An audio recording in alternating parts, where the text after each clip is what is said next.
Halo, Assalamualaikum warahmatullahi wabarakatuh. Selamat datang dan selamat mendengarkan dalam novel yang berjudul Istri Seksi milik pengacara tampan. Karya ini ditulis oleh autor Marina Mona Lisa dengan pengisi suara Yeni Dianti. Selamat mendengarkan. Episode 10, Tertangkap Basah. Aku sangat membenci pria itu. Aku jijik dengannya. Dasar pria murahan. Kau boleh saja mengatur diriku semaumu, tapi tidak untuk kebahagiaanku dengan Vicky. Aku tetap menjaga kedekatanku dengannya. Tidak akan kubiarkan kau memberiku batas padanya. Bahkan Vicky jauh lebih baik darimu. Dasar pria tidak tahu diri.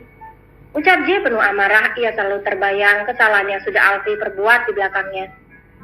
Keesokan harinya, saat Alfie di kantor, tiba-tiba saja bunyi ketukan pintu ruangan.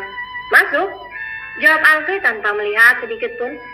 Mohon maaf Tuan, ada Nona Diandra mencari Tuan, jawab sopan Yakob sambil menunduk.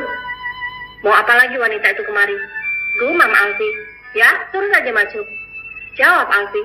Seketika dengan berlari kecil, Diandra langsung mendekat ke arah Alfie dan melingkarkan tangannya tanpa rasa malu.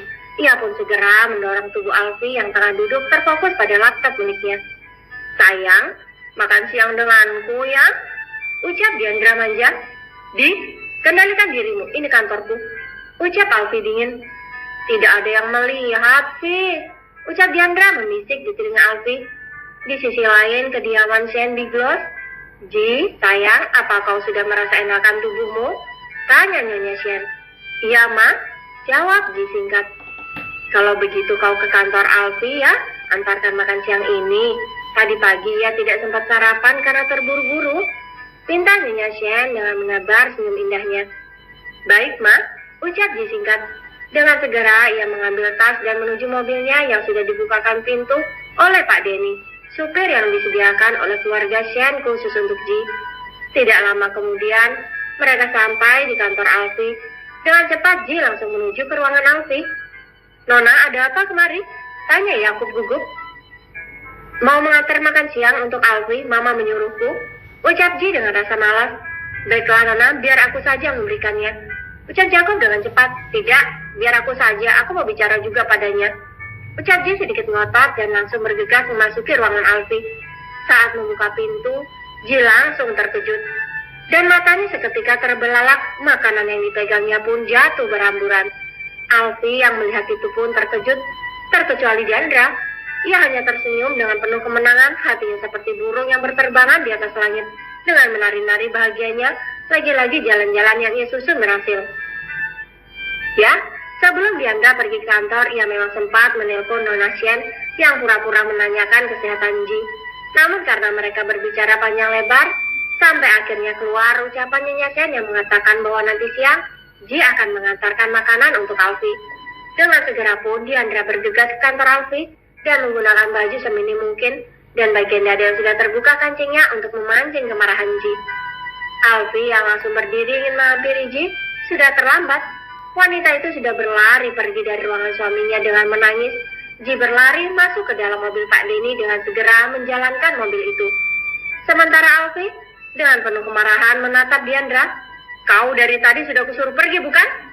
Ucap Alfie kesal. Maafkan aku, Vi, ucap lirih Diandra. Mulai saat ini jangan muncul di hadapanku lagi maupun Ji, pinta Alfie. Tapi Vi, ucap Diandra yang terpotong ketika melihat Alfie bergegas pergi meninggalkannya.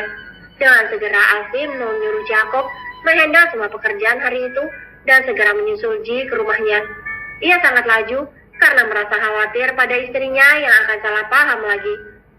Baru saja aku mau baik hati padamu, ternyata kamu memang bukan orang yang pantas untuk diberi hati.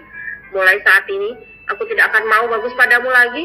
Kau yang sudah memulai semua ini, aku tidak akan memaafkanmu begitu saja. Awas saja, jika saat aku pergi ini kau tidak mengejarku, akan lebih marah padamu. Ji di perjalanan sambil menangis terisa-sisa. Beberapa kali Alfie menelponnya, namun tidak dihiraukan oleh Ji. Wah, dia menelponku, apakah dia akan mengejarku ya? Baiklah, aku tidak akan mengangkatnya, siapa tahu dia akan mengejarku nanti. Setelah beberapa kali Alfie menghubungi istrinya dan lelah karena tidak dihiraukan, Alfie memutuskan untuk menelpon Pak Denny. Akhirnya, ponsel Pak Denny pun berbunyi. Halo Tuan, tanya Pak Denny. Pak, tolong berhenti dulu. Saya akan bicara pada istri saya sebentar. Pinta Alfie di seberang telepon. Baik Tuan. Jawab Pak Denny patuh. Ah, benarkah dia mengejarku? Rasanya akan lebih menarik jika aku harus lebih marah padanya. Aku harus bagaimana ya ketika bicara padanya nanti? Apa aku harus menangis atau marah-marah ya? Aku harus lebih marah daripada saat di kantor tadi. Biarkan saja, dia merasa bersalah. Mungkin ini akan lebih menarik nanti. Sambil tersenyum berpikir, kini wajah Maraji sudah berubah menjadi bahagia. Amarahnya sangat mudah hilang. Namun ketika ia marah, siapapun tidaklah mudah menangkannya, kecuali dirinya sendiri. Mobil pun terhenti ketika mobil Alfie menghadangnya. Ji yang melihat itu hanya pura-pura tersenyum saja. Sebelum ia keluar dengan akting marah-marahnya lagi, Ji memperhatikan penampilannya apakah sudah sempurna. Saat itu dengan kemeja putihnya dan rok jeans pendek sepaha yang ia kenakan. Setelah memastikan penampilannya yang sempurna, ia turun dengan angkuhnya dari mobil, melihatkan raut wajah yang teramat kesal. Wah, tubuh Nona Ji memang menarik sekali ya, sangat sempurna lekukan tubuhnya. Ucap Pak Denny tanpa sadar saat memandangi nona mudanya yang turun dari mobil dan berjalan ke arah depan mobil Alfie. Rasanya jika aku jadi Tuan Alfie, pasti akan mati rasa untuk melihat wanita lain istri sendiri saja sudah bisa memberi pemandangan indah seperti itu. Di dalam mobil, Pak Denny hanya berandai-andai saja tanpa memikirkan keberadaan dirinya sebagai supir. Dasar tidak sopan sama sekali. Mau apa kau? Tanya Ji pada suaminya. Tolong Ji, dengarkan aku. Ucap Alfie yang terpotong oleh Ji. Kau mau aku mendengarkan apa lagi? Jika kau menyukai wanita itu, pergilah. Dan ceraikan saja aku saat ini. Aku masih punya perjalanan hidup yang panjang di luar sana. Banyak sekali yang menungguku. Ucap Ji berteriak dengan penuh percaya dirinya. Aku tidak tahu bagaimana dia bisa datang saat kau masuk. Aku sedang berusaha melepas darinya. Namun sudah terlambat karena kau datang lebih dulu. Ucap Alfie. Mulai saat ini ku minta padamu, jangan pernah berharap lagi dariku. Pernikahan kita tidak lebih dari hanya sebuah paksaan, kau tahu itu? Ucap Ji dengan sedikit meninggikan nada bicara sembari menekankan ucapannya.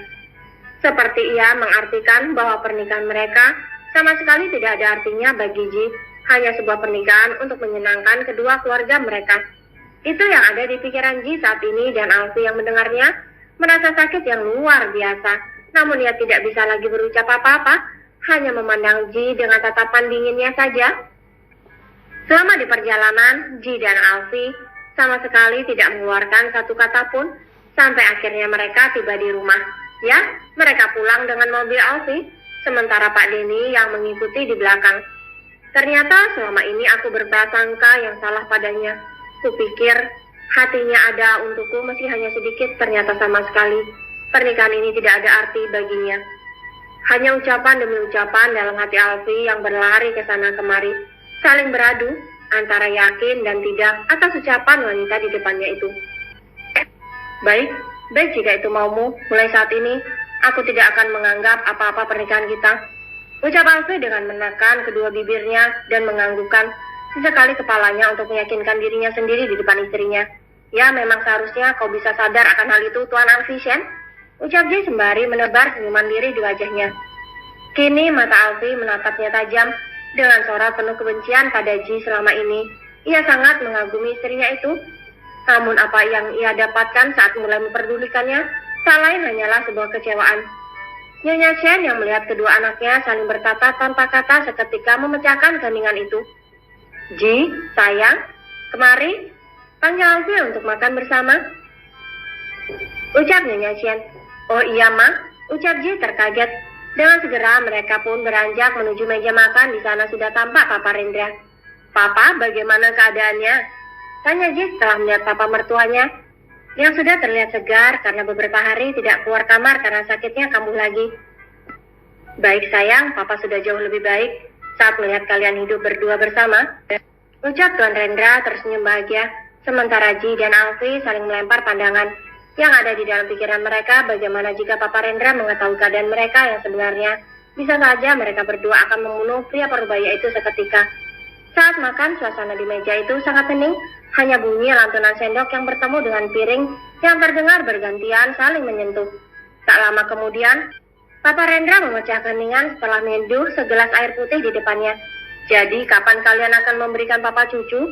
Tanya Tuan Renda dengan wajah penuh harapnya. Apa? Tanya Alfie dan Ji bersamaan karena terkejut. Tuan Renda yang kaget menatap wajah kedua anaknya bergantian karena bingungnya. Ada apa dengan kalian? Tanya Tuan Renda terkejut dan heran. Oh, tidak apa-apa, Pak. Ucap Alfie tersenyum kaku. Iya, Pak, kami hanya kaget saja. Ucap Ji tersenyum dengan sangat kecil karena takut papanya curiga. Apa kalian tidak mau memberikanku cucu? Tanya Tuan Rendra sedih. Tentu saja tidak, Pak. Kami pasti akan memberikannya nanti. Ucap Alfie dengan cepat. Baiklah, selesaikan makan dulu ya. Ucap Nyonya Sen. Setelah tidak berapa lama kemudian mereka pun selesai makan. Papa dan Nyonya Sen segera beranjak ke kamar untuk beristirahat dan meminumkan Tuan Renda obat.